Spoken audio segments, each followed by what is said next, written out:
আসসালামু আলাইকুম রহমতুল্লাহ বরকাতুহু। তো বন্ধুগণ, আশা করি আল্লাহ পাকের রহমতে সকলেই সহি সালামত আছেন। তো কবি গাজী এক্কাসালে ইউটিউব চ্যানেল 017140885009 এর পক্ষ থেকে আপনাদের সকলের প্রতি রইল একান্ত আন্তরিক শুভেচ্ছা ভালোবাসা।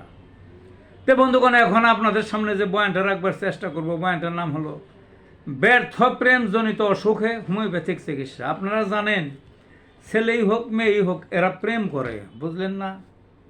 এই প্রেম যদি টিকে থাকে, সফল হয়, তাহলে ভালো।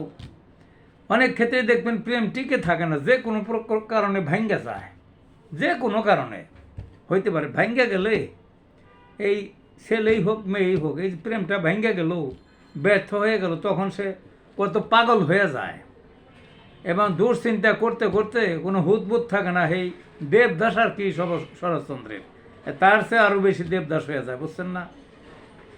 এখন নানাবিধ অসুখ হয় এবং এই ব্যর্থ প্রেমের থেকে, যে অসুখই হোক, পাগলই হোক, যাই হোক, তার হোমিওপ্যাথিকের সুনির্দিষ্ট ওষুধ আছে। যা হোক, ব্যর্থ প্রেমজনিত যে কোনো রোগই হোক, ছেলেদেরই হোক মেয়েদেরই হোক, ইগনেশিয়া অ্যামেরা, মনে রাখবেন ওষুধটার নাম কি, ইগনেশিয়া অ্যামেরা 200 শক্তির।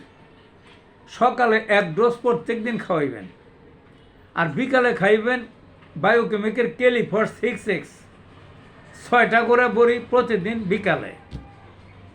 এই দেখবেন এভাবে খাওয়াইতে খাওয়াইতে এই 1-2 সর্বোচ্চ মাস, 1-2 মাসের মধ্যেই সম্পূর্ণরূপে ওই ব্যর্থ প্রেমজনিত যত অসুখই হোক, অসুখটা দূর হয়ে যাবে এবং তার যে প্রেমের বেদনা, যে মনের মধ্যে ঘুরপাক খাচ্ছিল, এই ঘুরপাকও আর খাবে না, সেগুলো ভুলে যাবে। তো ভালো থাকুন বন্ধুগণ।